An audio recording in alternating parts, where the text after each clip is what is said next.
Contoh nih, gue punya teman dekat.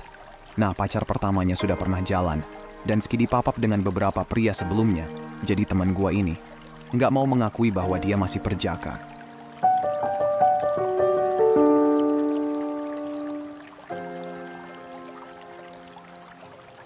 Hai Sobat Kecepikong 1996.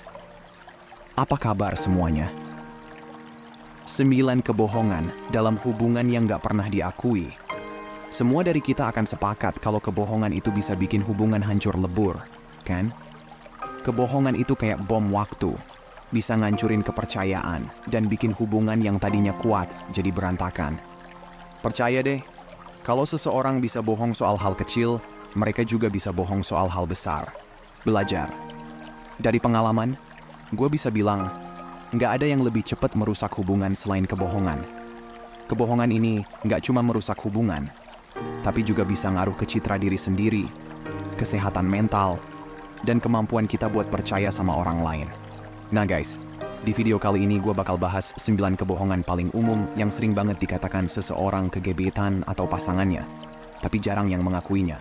Tujuan dari video kali ini tuh, biar kalian ngerti arti di balik kebohongan ini, dan gimana beberapa orang bisa bikin kalian kehilangan waktu bertahun-tahun. Sebelum kita mulai, like dulu dong videonya. Terima kasih. So guys, kita mulai dari nomor 1. Kebohongan pertama. Aku nggak tertarik sama orang lain. Oke, mari kita jujur. Kita semua manusia. Merasa tertarik pada seseorang nggak berarti kalian nggak setia. Itu berarti kalian manusia dan punya mata. Ini seperti kalian pergi ke toko sepatu dan bisa menghargai atau membeli sepatu yang keren itu. Tapi itu nggak berarti kalian ingin membelinya atau membawanya pulang, kan? Nah, kalau seseorang bilang dia nggak tertarik sama orang lain, dia mungkin hanya berusaha menjaga perasaan kalian, tapi bohong tetaplah kebohongan, meskipun maksudnya baik. Karena gue yakin kalian juga merasa tertarik pada orang lain, dan hanya orang yang enggak percaya diri yang akan menyangkal ini. Menetapkan ekspektasi yang enggak realistis, di mana kalian berpikir hanya bisa tertarik pada pasangan kalian, akan membuat kalian cemas dan overthinking. Contoh kecil nih, doi kamu mengikuti banyak orang di media sosial dan menyukai postingan mereka. Itu secara enggak langsung mengakui bahwa seseorang menarik di matanya dan bukan berarti pasangan kamu harus mengejar orang itu. Itu adalah dua hal yang berbeda. Kebohongan kedua. Aku nggak pernah merasa seperti ini sebelumnya. Nah ini nih, siapa yang sering dengar kalimat ini? Aku nggak pernah merasa seperti ini sebelumnya. Halah bullshit banget ngent. Nah guys, yang satu ini benar-benar nggak benar. Terutama di beberapa bulan pertama, mereka mengenal kalian. Apapun yang dia rasakan itu cuma efek dari hormon yang dia rasakan. Ya tentu saja dia pernah merasa seperti ini sebelumnya. Namanya juga lagi tergila-gila dan hangat-hangatnya hubungan, makanya dia bilang gitu. Perlu diingat, koneksi yang benar-benar dalam butuh waktu untuk dibangun. Ada sih kasus di mana mereka nggak butuh waktu buat ngebangun koneksi yang dalam, but ini cukup jarang terjadi. Kalau dia bilang, aku nggak pernah merasa seperti ini sebelumnya setelah kalian bersama selama setahun atau lebih, itu cerita yang berbeda dan sangat masuk akal. Karena gue percaya perasaan cinta itu hanya valid setelah kalian menghabiskan waktu yang lama bersama orang itu. Kebohongan ketiga, aku janji aku akan berubah.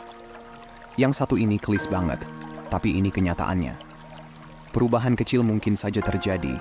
Oke, mungkin dia bisa berusaha untuk lebih tepat waktu kalau dia sering telat.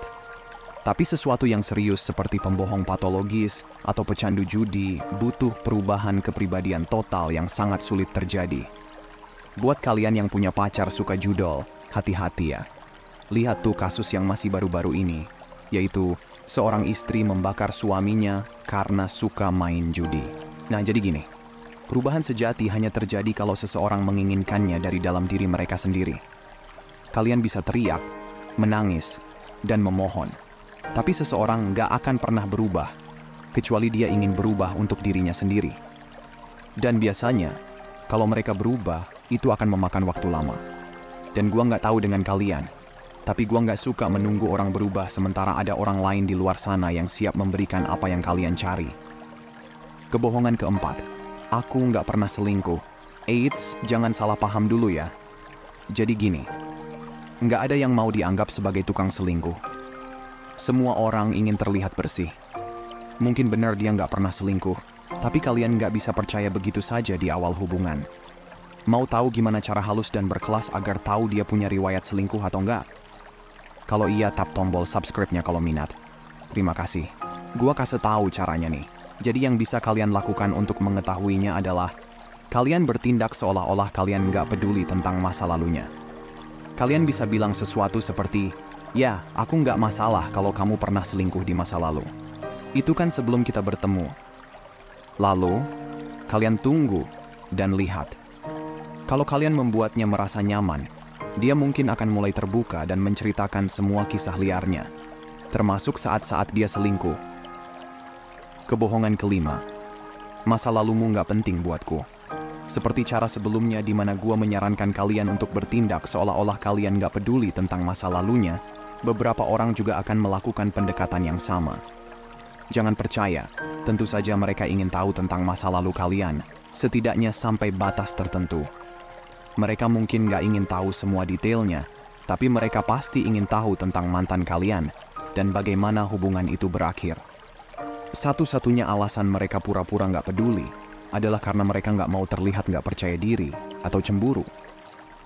Kebohongan keenam, aku jomblo. Nah, siapa yang pernah ketemu mutan kayak gini? Ini mungkin kebohongan paling umum yang sering diucapkan oleh si paling ngaku-ngaku jomblo akut yang udah karatan dan lumutan. Jadi, banyak orang suka berbohong tentang status hubungan mereka karena mereka ingin menjaga opsi mereka tetap terbuka. Kalau dia lebih tertarik pada kalian daripada pasangan yang dia miliki, dia akan bilang bahwa dia jomblo jembut.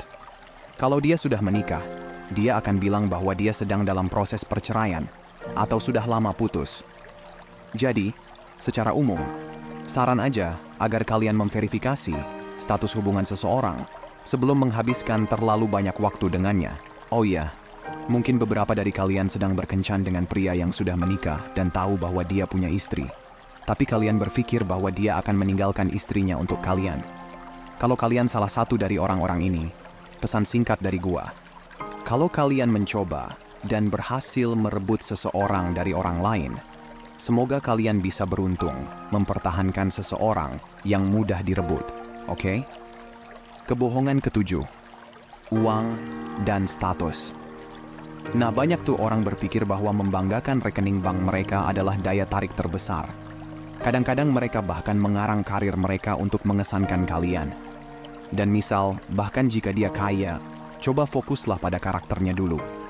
Bagaimana dia mendapatkan uangnya? Apakah dari warisan ayahnya? Apakah dia terlibat dalam bisnis yang mencurigakan? Atau dia mendapatkannya dengan bekerja keras dan jujur? Apa hasil dari ngeslot? Kebohongan kedelapan, kita punya banyak kesamaan. Jenis kebohongan ini sering datang dari seseorang yang berusaha terlalu keras untuk terlihat setuju dengan kalian.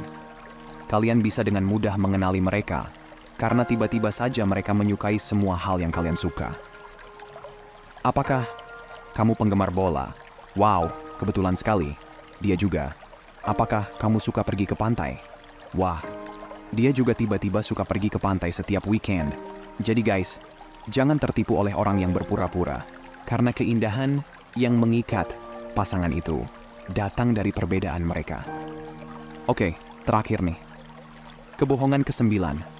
Jumlah mantan pasangan. Tahu nggak? Orang sering berbohong tentang jumlah pasangan yang pernah mereka miliki, atau bahkan tiduri. Angka mantan ini nih biasanya tergantung pada kalian. Misalnya, kalau kalian sangat religius dan menunjukkan iman kalian secara terbuka, dia akan bilang bahwa dia hampir nggak pernah bersama siapapun.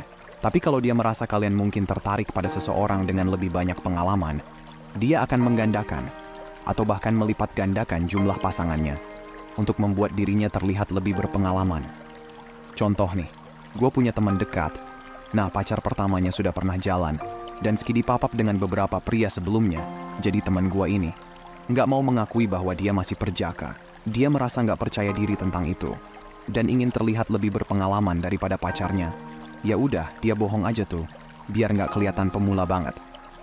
Jadi gini, apa kalian tahu bahkan pembawa pesan, kabar surat pun pernah berbohong di masa lalunya.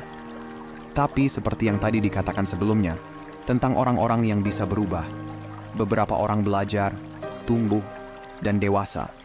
Sementara yang lain tetap dalam cara kekanak-kanakan mereka. Nggak peduli seberapa tua mereka. Nah, itu dia guys, 9 kebohongan paling umum yang sering dikatakan dalam hubungan. Kalau ada yang mau kalian tambahin, tulis di kolom komentar ya. So, penting untuk diingat, percayalah pada insting kalian. Jadi jika sesuatu terasa salah, mungkin memang ada yang salah. Oke, itu saja untuk hari ini. Ya udah teman-teman, itu aja nih yang bisa kita bagiin buat video kali ini.